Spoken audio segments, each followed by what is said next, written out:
नमस्कार, आज हम यहाँ पर क्लास 8 एनसीईआरटी का साइंस का चैप्टर पढ़ रहे हैं। अध्याय 12 कुछ प्राकृतिक घटनाएं। इसके इम्पोर्टेंट जो पॉइंट्स हैं वो यहाँ पर पढ़ेंगे और मेनली जो चैप्टर के पीछे इम्पोर्टेंट पॉइंट्स से हुए हैं वो यहाँ पर जानेंगे। आपने क्या सीखा? कुछ वस्तुओं को अन्य वस्तुओं से रगड़कर आवेशित किया जा सकता है। जैसे कि कोई भी वस्तु है उसको दूसरी पे रगड़कर कुछ वस्तुएं होती हैं ऐसे उनको चार्ज किया जा सकता है, आवेशित किया जा सकता है। अब ये आवेश जो होते हैं वो दो प्रकार के होते हैं, एक पॉजिटिव और एक नेगेटिव, धनावेश और ऋणावेश। सजातीय आवेश मतलब जैसे कि पॉजिटिव पॉजिटिव या धनावेश धनावेश एक दूसरे को प्रतिकर्षित करते हैं, मतलब एक दूसरे से दूर जाते हैं, आकर्षित नहीं करते। तथा जो विजातीय आवेश होते हैं मतलब जैसे कि पॉजिटिव और नेगेटिव, वो एक दूसरे को क्या करते हैं, आकर्षित करते हैं। धनावेश और ऋणावेश आपस में एक दूसरे को आकर्षित करते हैं। रगड़ द्वारा उत्पन्न विद्युत आवेशों को स्थिर आवेश कहते हैं।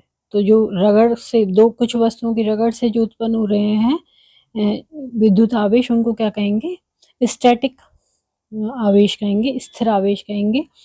जब आवेश गति करते हैं तो विद्युत धारा बनती है। तो ये आवेश जब गति करते हैं तो क्या बनती है, विद्युत धारा। कोई वस्तु आवेशित है या नहीं इसकी पहचान के लिए विद्युतदर्शी का उपयोग किया जाता है। कोई भी वस्तु है उसमें आवेश है, आवेशित है वो या नहीं है, तो इसकी पहचान के लिए क्या करेंगे, विद्युतदर्शी का उपयोग किया जाता है। किसी आवेशित वस्तु के आवेश को पृथ्वी में स्थानांतरित करने को भूसंपर्कण कहते हैं। तो जो भी आवेश है वो पृथ्वी में स्थानांतरित हो जाता है तो अर्थिंग जो बोलते हैं उसको वो कहते हैं। बादलों तथा पृथ्वी तथा विभिन्न बादलों के बीच विद्युत विसर्जन के कारण तड़ित उत्पन्न होती है। बादलों, पृथ्वी तथा विभिन्न बादलों के बीच जो विद्युत विसर्जन होता है उसके कारण क्या होती है, तड़ित उत्पन्न होती है। तड़ित आघात जीवन तथा संपत्ति को नष्ट कर सकता है। जैसे कि जब में बादल होते हैं और बारिश हो रही होती है तब एक बिजली बोलते हैं ना, बिजली कड़क रही है, तो उससे वो बिजली जब गिरती है, तड़ित आघात जो होता है तो जो जीवन और संपत्ति को नष्ट कर सकता है। तड़ित चालक भवनों को तड़ित के प्रभाव से बचा सकता है। तो एक तड़ित चालक लगाया जाता है भवनों पे, बिल्डिंग्स पे, वो क्या है, तड़ित के प्रभाव को रोकता है, तड़ित के प्रभाव से बचाता है। पृथ्वी के अचानक कांपने तथा थरथराने को क्या कहते हैं, भूकंप कहते हैं। भूपर्पटी के भीतर गहराई में विक्षोभ के कारण भूकंप आते हैं।